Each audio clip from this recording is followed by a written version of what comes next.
lot of organizations are suffering at the execution level because they're task saturated. And as a fighter pilot, I've realized that this is the silent killer to execution, because as task saturation increases, errors increase and performance decreases. So as a leader, I think that's one of my number one roles, is to eliminate barriers that helps us get to the future that we've all agreed on. James D. Murphy, co-founder and chairman of Roya Health. Managing partner of Afterburner Capital. Founder of Afterburner. Former F-15 fighter pilot.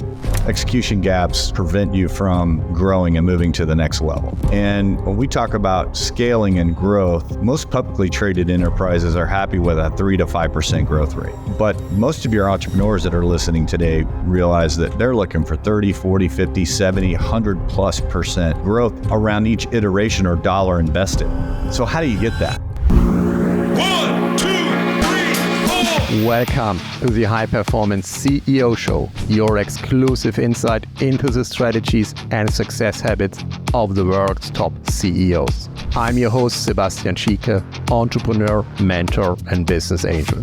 Prepare to grow your business, enhance your leadership skills, and thrive in today's world. Let's dive in.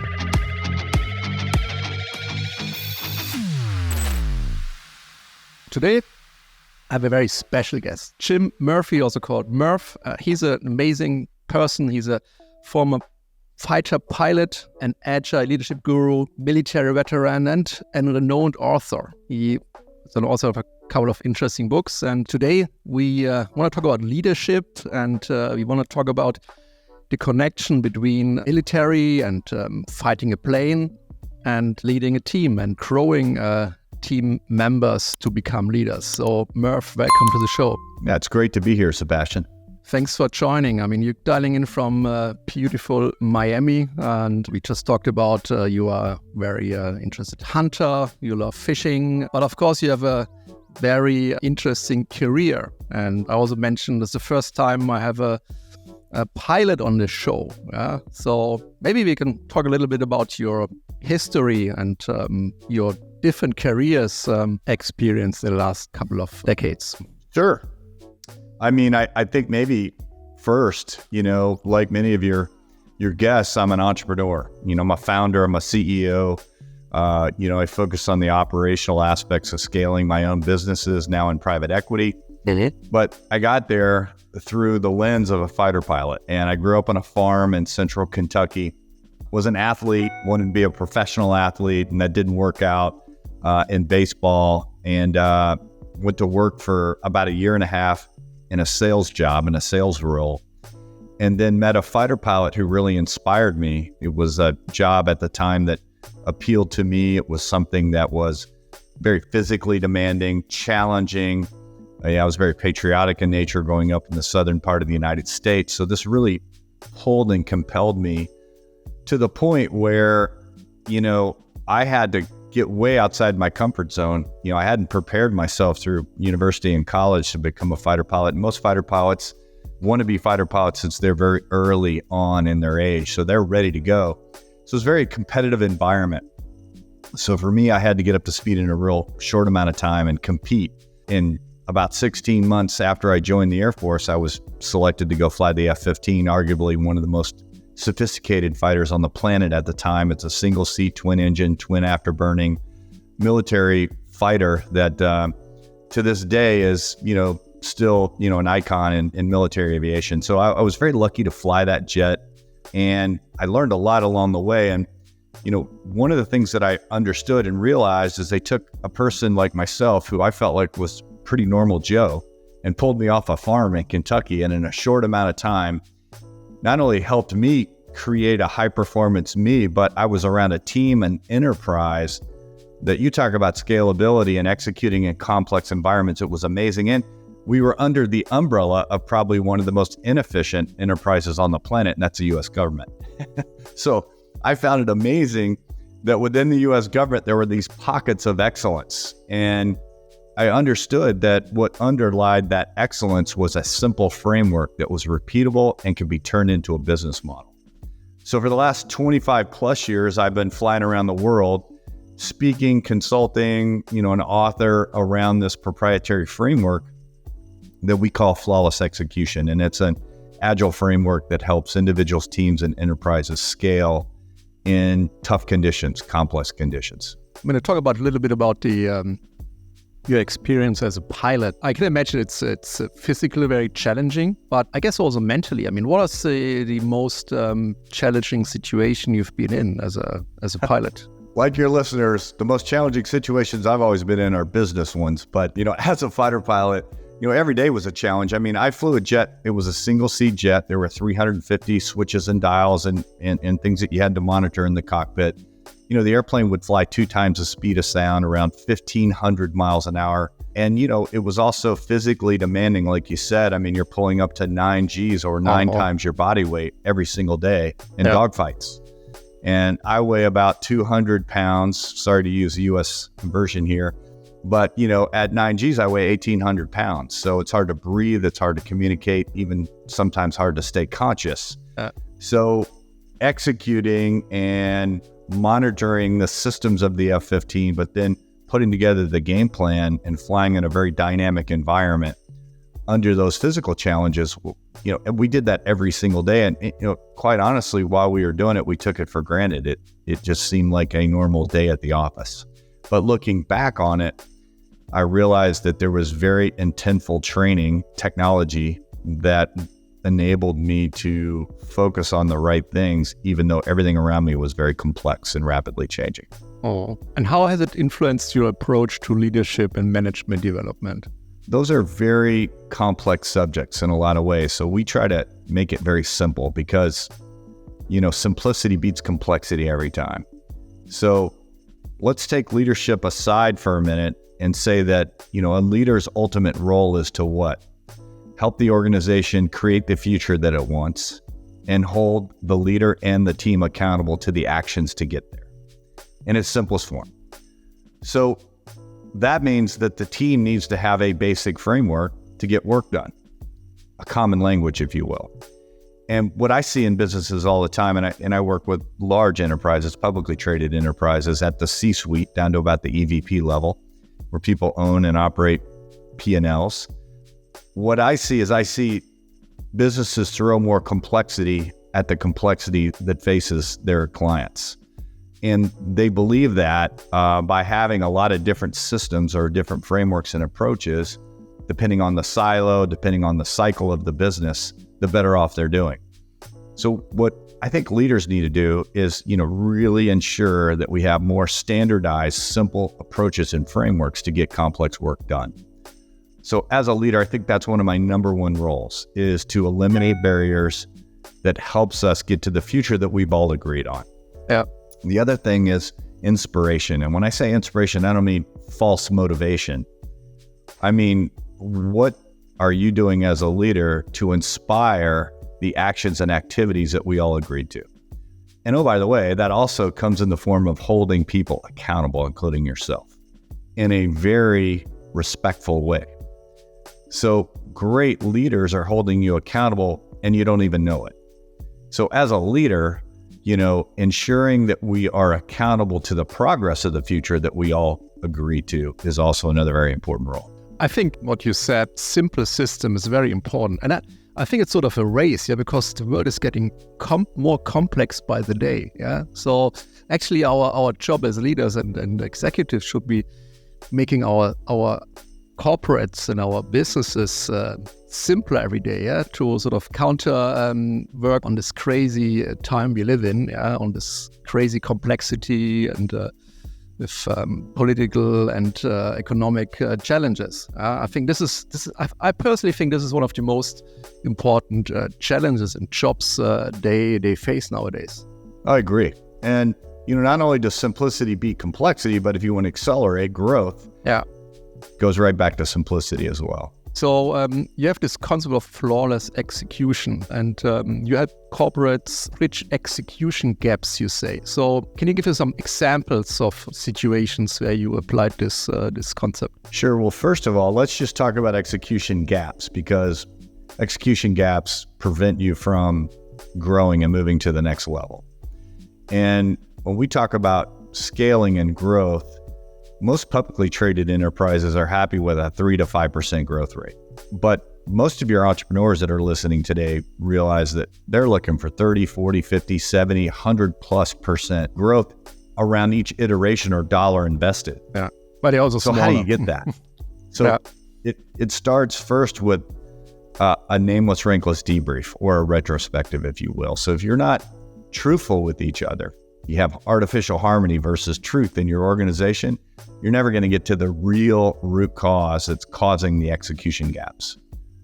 Because we have active human errors, and that's where we like to point our fingers, or that's where we like to stop when we're debriefing. But we have to go one step further and look at the root cause, because it's irrelevant who really made the error. We need to know why. And if we can fix the whys, which are usually organizational in nature, poor communication, organization, teamwork, etc., we can not only get a little bit better, but we can get fundamentally better across the entire enterprise if we share those lessons learned. And the model itself, organizational execution, I believe, just comes down to 4 simple steps. Once we truly understand the consciousness, the vision, the future in great detail, and everybody's bought into it, now we have to go to work. So a framework that we use to go to work, or we fly every mission as a fighter pilot, is we plan before every flight or before every action in business. And we plan using 6 very simple steps. So planning is quick and it's scalable. Also, we want to make sure that everybody else is using the same planning methodology, so we're using the same language to get things done. So those 6 steps are important, but step 1 is to determine a mission objective. And that is cascading from a larger organizational goal or KPI, but it drives actions and activities that we're urgently going to do now, like tomorrow, this week, maybe within the quarter. That's a mission objective. Anything larger is a strategic intent or a KPI. There's a lot of different words for it. So having that mission objective is really critical. And then we look at threats, resources, lessons learned. We come up with a course of action. We'd like to bring in a red team, fresh eyes. We'd brief the red team on our plan, have them punch holes in it before we go fly. Then the last step is to plan for contingencies. We have a 6-step simple plan. Now, it's not enough to plan, because right before we go fly, what do? We brief the plan one more time. And this is not brainstorming anymore. The leader stands, everybody else sits, and the leader reiterates the mission objective, but goes down to step 5 and reiterates all the courses of action that each and every one of us have been individually said we're going to be accountable for. And then there's a quick question. Does anybody have any questions on what we're going to do today? And should be silence if you've done a good job planning, right? So you brief the plan right before you go fly. What does this do? It's the last step of alignment and accountability before we go execute. It's the preparatory step. Plan, brief, then we go out and execute. What do we execute? The pre-brief plan. We're not brainstorming while we're executing. We're executing the pre-brief plan. Now, one of the things that we also talk about in that briefing and in the plan is something called task saturation. Sebastian, you just brought up complexity. Well, a lot of organizations are suffering at the execution level because they're task saturated. And what is task saturation? That's the perception or the reality that each and every one of your individuals on your team have too much to do with not enough time, tools, or resources to get the mission at hand accomplished. And as a fighter pilot, I've realized that this is the silent killer to execution, because as task saturation increases, errors increase and performance decreases. So as part of our briefing, part of our plan, we always address at what point in the mission will the individuals be dangerously task saturated, and what tools can we give them to eliminate that? Plan, brief, execute. Let's go fly. As soon as we land, we debrief. Without a doubt, like I mentioned earlier, it's the number one thing that we do. It's almost as important as the flight itself. The purpose of the debrief is to go, okay, we planned and we briefed in this vacuum of what we thought the future was going to be. But now we flew in the future and we met the reality of it. And I'm sure there are gaps between what we briefed we were going to do and what actually happened. So the debrief is to close those gaps. The faster we close the gaps, the more market share we take. And of course, as a fighter pilot, we survive, thrive, and dominate. And that's what we're looking for. Probably the same in business. So we want to close those gaps faster than the threat or the competitive rate of change in our environment in the marketplace. The only way to do that is to debrief. The only way to debrief is to be honest with each other and truthful. Well, that's a problem in business because You don't want to admit your mistakes in front of each other or in front of the boss in fear of reprimand. The cultural or criticism. thing, yeah. So the leader's job is to make sure that that environment is a psychologically safe environment, so we get to the truth, not artificial harmony. When the debrief is over, we take the lessons learned, we roll them right back into the organization's next day plan, and we execute not just a little bit better, but a whole lot better. So think about this loop. Plan, brief, execute, debrief, go out and execute, do it again, plan, brief, execute, debrief. When you do this, your execution levels get tighter and tighter every single day, and you get at the same rate of change in those complex environments or even slightly ahead of it, and you win. And those are the execution gaps you mentioned. It's a very interesting concept. I liked your statement about task saturation, and it's sometimes also a perceived task saturation. Yeah? So it's not always the case that people have too much to do, but often they just feel overwhelmed, probably also by the external influences. Yeah? Because there's so much happening, they watch the news, they're constantly bombarded with negativity, and this has an impact on their perceived amount of tasks and challenges they have to face. So as a leader, that perception that an individual has that he or she is task saturated, as a leader, it's important for you to recognize that. Exactly. And that's where you do your leadership coaching. That's where the mentorship comes in. There's where you give tools to the person and resources, so they then see that potentially the task saturation is caused by themselves or their own internal environment.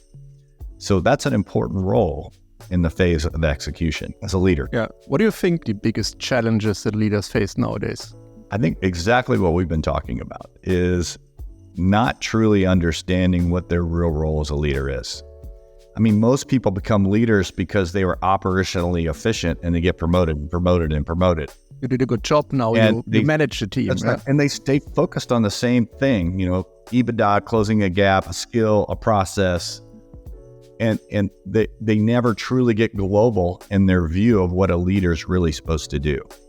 So, the biggest struggle that I see with a lot of leaders, and I've worked with some of the top CEOs in the world that we all know and read about, is that same challenge. Or they're looking in the rearview mirror at last quarter's results, and they're looking only one quarter ahead because they're trying to please the market, their own shareholders, stakeholders, constituents, and even entrepreneurs are doing the same thing to guard that cash flow instead of understanding that there's a much longer, higher context place the organization is going towards. And, the leader's got to continue to get the organization looking out there in that longer range goal, because that's going to align the actions and activities every day. If we stay short term, we're going to be tactically focused. We're all going to be working hard in many different directions, but we're not really going together in one direction. Certainly a challenging job as a leader, especially nowadays when you see all these changes in the world and in business with artificial intelligence, blockchain, and how do you help them navigate through this constant changing and uncertain world? Well, I think that the cycle and the revolution of planning with your team has to speed up. I mean, we have these set times where we get together with our team, annual planning, semi-annual planning, maybe quarterly planning if you're a really good organization. But in today's complexity, in today's world, planning at the highest level, so the top 3 or 4 echelons of rank in an organization, and really getting together on that future and understanding that there are complexities standing in the way that you're going to have to be agile in and around, getting that group together, even monthly sometimes, depending on the environment, maybe even bi-weekly. 2024 will be a great example of that, to really understand the enterprise level changes that may need to happen. In the old world, we make those enterprise changes annually, maybe semi-annually. But in today's world, you see those happening quarterly. And I would argue potentially in the beginning of 2024 globally, we might even have to back that up inside of quarterly. I have the feeling 2024 will be a very interesting year.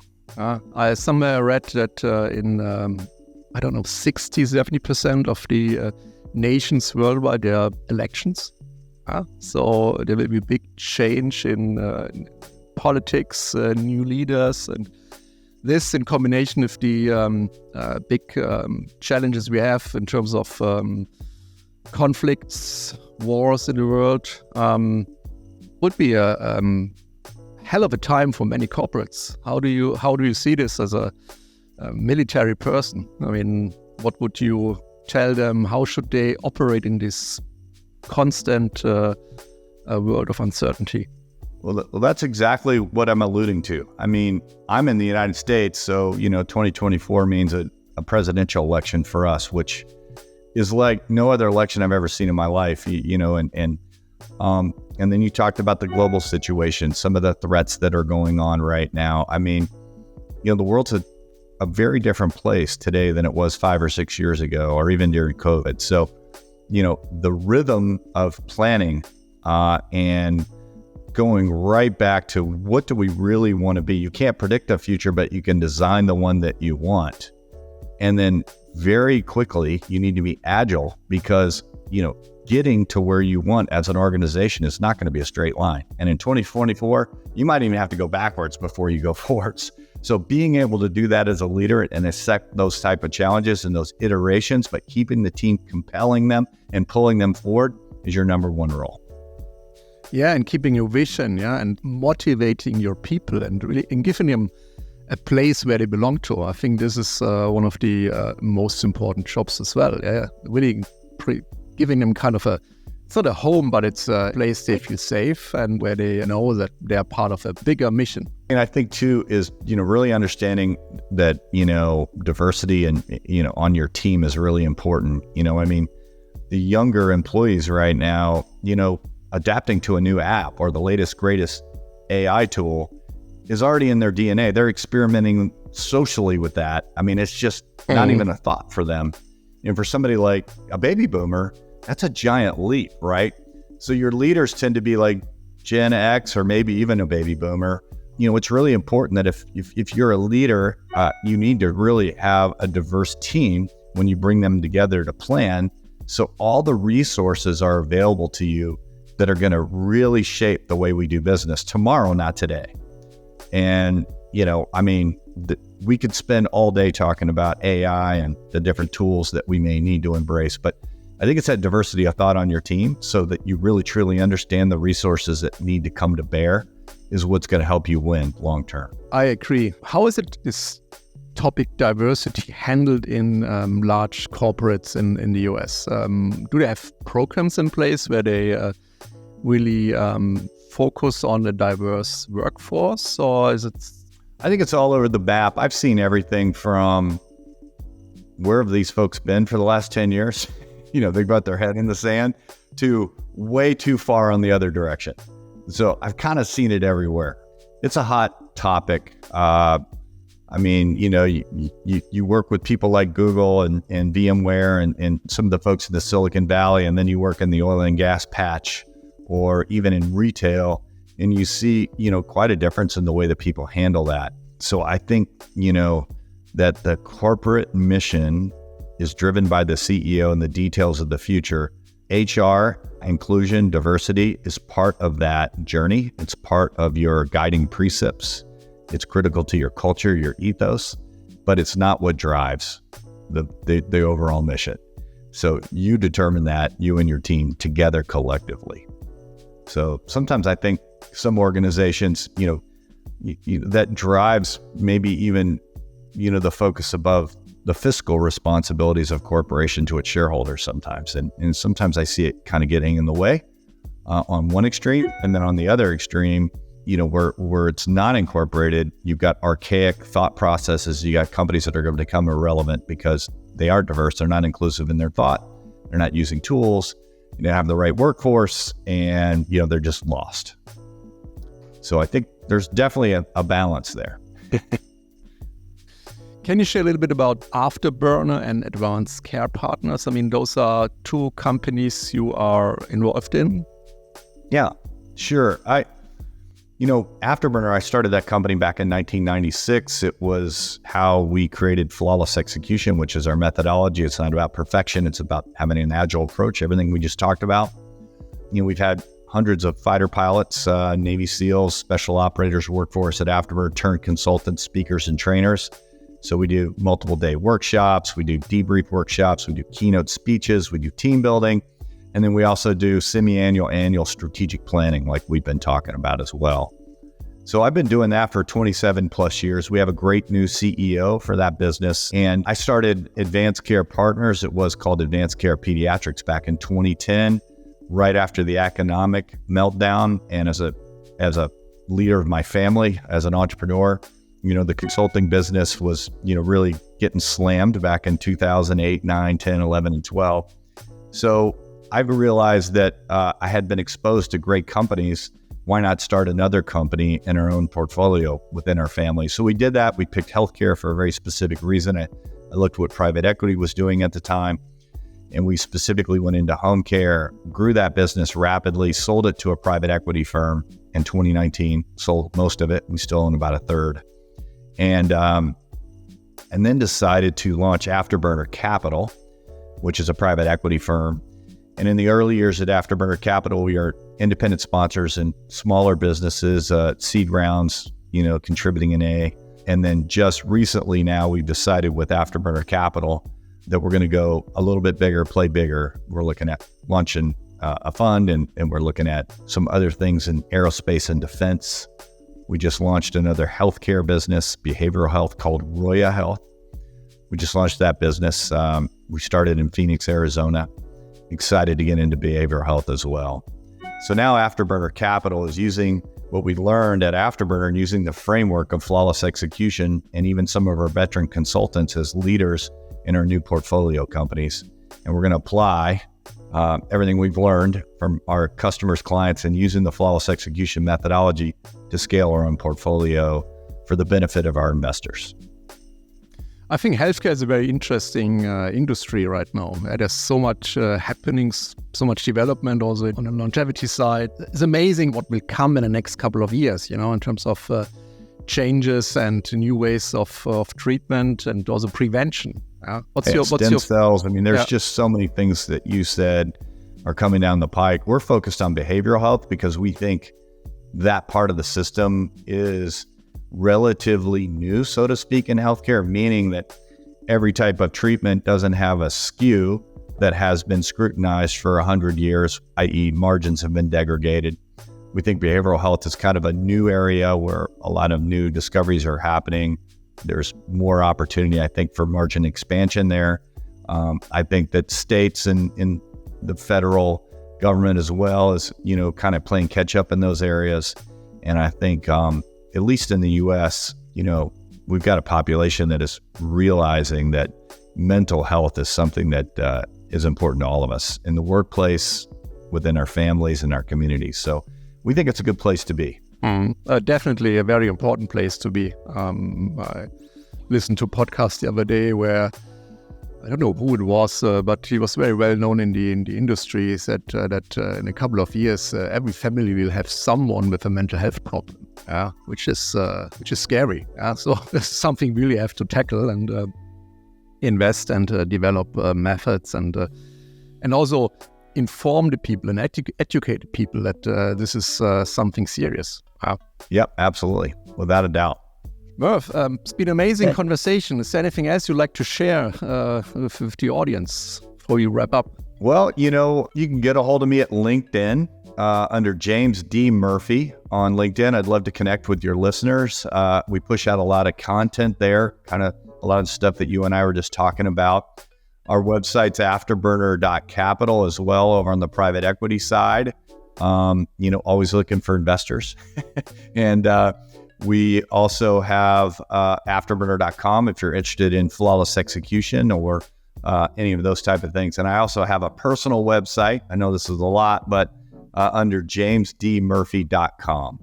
So if you want to get in touch with me, jamesdmurphy.com or James D. Murphy on LinkedIn. I'd love to connect with your listeners. And Sebastian, enjoyed our time together. Yeah, me as well. And we will put this, of course, in the show notes in the newsletter. James, thank you so much. It was an amazing conversation, very inspiring and interesting. And we need to keep fighting. Yeah, that's right. 2024 is going to be a tough year, but there's going to be a lot of big opportunities. When you see them, seize them. Exactly. Thanks a lot. All right. Cheers. Thank you for tuning into the High Performance CEO Show. I'm your host, Sebastian Schieke, and it's been a pleasure serving you. Please subscribe to our show on your favorite platform and leave us a review. Your support helps us reach more listeners and create a bigger impact. Check out our website, sebastianschieke.com, for additional resources. Until next time, be bold, be exceptional, be outstanding, be a leader.